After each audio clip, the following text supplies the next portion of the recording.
सुनने मतलब के संगवारी है, सबके देखे मतलब के संगवारी है।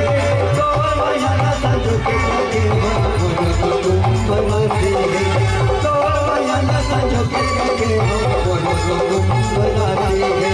देवै बंदोली कोनोर मोला चढ़ा चढ़ा के झाड़मा, देवै बंदोली कोनोर मोला चढ़ा चढ़ा के झाड़मा। तो लगर काहे